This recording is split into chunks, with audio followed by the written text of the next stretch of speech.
Please stand for the Pledge of Allegiance, followed by a moment of silence. I pledge allegiance to the flag of the United States of America and to the republic for which it stands, one nation under God, indivisible, with liberty and justice for all.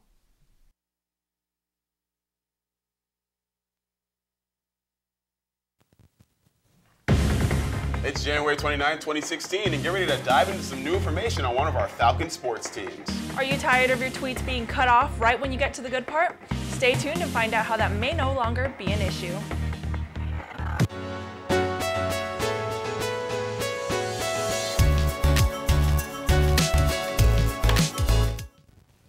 Good morning, Foothill, and welcome to AM in the AM, giving you 10 minutes of the top need-to-know news around the Hill.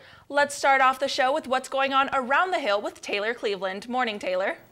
Good morning, Ariel. We have a couple of super important announcements today. Starting it off with the fact that the cafeteria needs workers. So if you have good grades, attendance, and behavior, you can stop by room 503 and visit Lisa Mendez for more information. And speaking of room 503, if you're a junior and you want to practice for your ACT, go see Lisa Mendez to take the Ed Ready test. Also, the musical Oklahoma will be performed today and tomorrow at 6:30. Sadie's is February 19th. Today, employees from FST News and members from Skills USA are selling tickets to the exciting event during lunch in front of the cafeteria. The first informational meeting for the Catalina Island trip is Tuesday in Lonnie Nakosha's room 327. If you have already signed up for the trip, bring your paperwork with you to the meeting. If you haven't, don't worry. There are still a few spots available. And finally, those tardy lockouts are still being enforced, so make sure you are getting to class on time. That's what's happening around the Hill. Now back to Ariel Marquise at the desk. Thanks, Taylor. It's still cold outside, but that won't stop one of our Falcon sports teams from diving into a new season. Here in the studio, we have Hannah Fleming and Wyatt Burnt, two of the captains from the Foothill swim team. Thanks, Marquise. How are you guys doing today? Incredible. Yeah, I mean, not too bad. So when does the season start? Well, the season intramurals are starting on February 1st, and they'll be going all the way until the 26th. And the tryouts are on the 27th, and the first unofficial meet for newcomer swimmers is on the 5th of March. Who are the coaches? One of them is his mom. Her name is Stacy. Coach Stacy, Coach Simino, which is Miss Simino, the chemistry teacher here on campus, and Coach Simino, it's her dad, right? It's her father-in-law, and Coach Jerry. He's a fun guy. They're all really good coaches. We have a good coach staff this year. We have a lot of good returners too. So since you guys are captains and you've been on swim all 4 years to be captains, what kind of advice would you give to newbies or people who are just starting swim? Don't get discouraged. You will not be good right away. I promise. You will not be good the first time you enter the water. And don't let that discourage you. Just keep trying, keep listening to your coaches. Listen to any returner swimmer that tries to be helpful because they just want to see you succeed. And even if you don't think that you're going to like it, or even if you supposedly know that swim just isn't your sport, go to the intramurals and check and see for yourself, because I didn't think I was going to be a swimmer, and I went and here I am. So, I guess my advice is go to practice, because you're never going to progress or anything if you don't go to practice, and a lot of people hate practice. And this is coming from a person who goes not only to the school practices, but to his club practices. Yeah, and I have 2 days on Tuesdays and Thursdays, and I make them. So and he would know a little bit about yeah, it's hard. It's hard, and it's hard to get that motivation to go to practice sometimes, but it pays off. Yeah, it's completely worth it. And another thing is, you're going to get better no matter what if you just grind through it. Thank you both so much for coming here. Thank you for having us. Thanks, Ariel. Good luck to Hannah, Wyatt, and the rest of the swim team. I'm sure this season will be a splash. Stay tuned to AM in the AM. We'll be right back.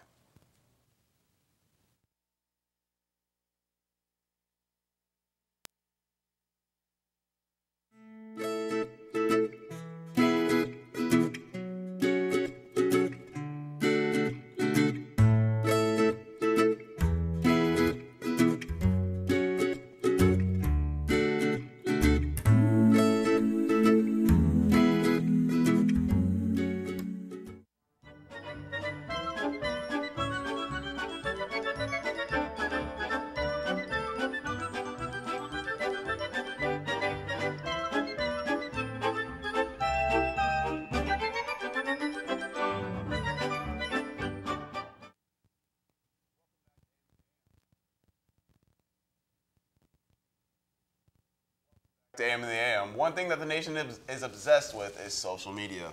That's right. Everywhere you look, people are Snapchatting, Instagramming, and Facebooking. Don't forget about Twitter, of course. Actually, Twitter is the subject of our discussion today.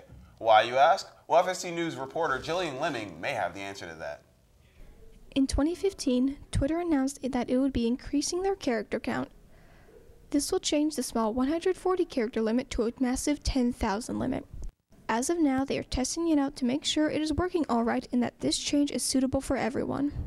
The 140 character limit has been around since Twitter started back in 2006, so this change seems to be a pretty big deal for the website. There are still many things that are unknown about the adjustment, but along with this, Twitter is thinking about making more adjustments other than the character count to interest more people into joining. Unfortunately, I could not get a hold of Twitter to discuss these changes. There is no official character limit date yet, but when there is, enjoy the new changes Twitter will soon have. Jillian Lemming, FST News. Wow, 10,000 characters is a big difference from the previous 140. Yeah, you can write a fourth Hunger Games novel with that many characters. Who's hiring? Each week, Ari and I will spotlight a job that's looking for new employees and inform you about them on the show. This is the Job Spotlight. That's right, Marquise. And the job that we're spotlighting this week is Del Taco. Del Taco is always looking for new, energetic employees to work in their fast food chain. This may be not your job right now, but there's no need to beef about it. Just head on to FSTnews.com and click on the link titled Del Taco Employment. I could really go for a taco right now. While you find out how Foothill's winter sports teams are doing as the seasons start to conclude, we're going to go grab some hard shell tacos. You mean soft shell? No.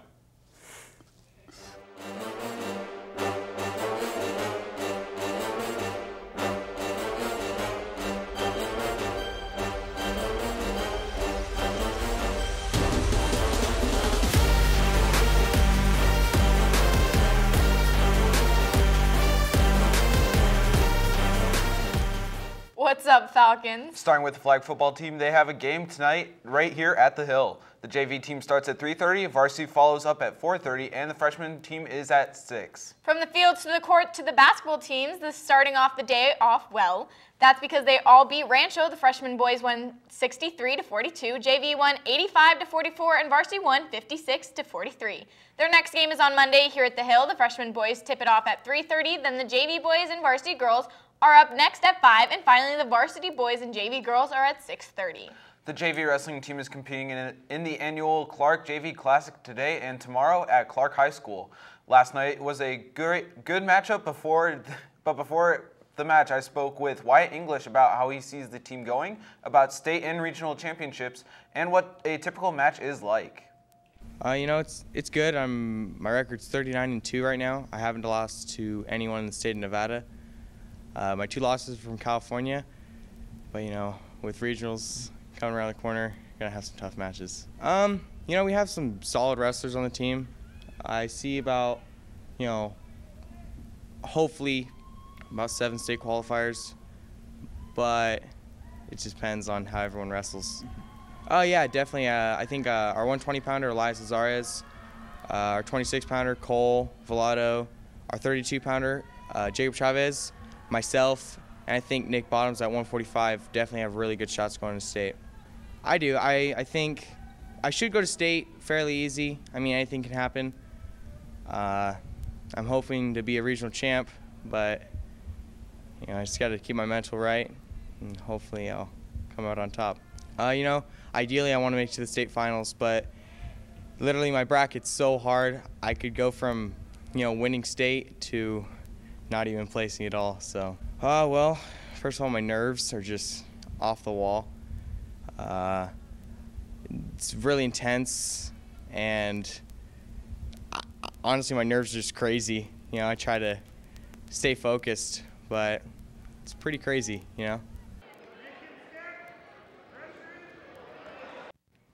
I completely agree with how he described how a match feels, especially with the nerves going crazy. And for who goes to state, I would definitely watch for him and all the others listed. Well, that's all the sports we have for you today. Now back to Marquise and Ariel. Another day, another FST giveaway. We're going to be giving away something every week to thank our viewers for tuning in. This week we have a pair of tickets to the Sadie's Dance. If you want to win, answer our question of the day with the hashtag FST giveaway on Twitter. The question of the day is, Sadie's is named after a comic book character from the 1900s. What is her last name? Good luck and get tweeting. Make sure you are following us before tweeting your answer. I'll be on the Monday show announcing who the winner is. Hey Marquise, I read somewhere that on a crisp fall day, there's nothing better to do than walk through a maze and dance a salsa dance right out of the blue. Are you okay? Yeah, I'm just a little mazed and confused. What are you talking about? Marquise, it's National Corn Chip Day, duh. This is the holiday where you basically are able to eat all the nachos, Fritos, and Doritos you want. Those jokes are terrible, but I guess it's just a chip off the old block. Well, there you have it. Join us next week on AM in the AM, where we'll have more need-to-know news for your viewing pleasure. I'm Ariel Byres. And I'm Marquise Parker. Don't forget to follow us online when we are on the air. We're on Twitter, Snapchat, and Instagram as FST News. Stay gold, Falcons.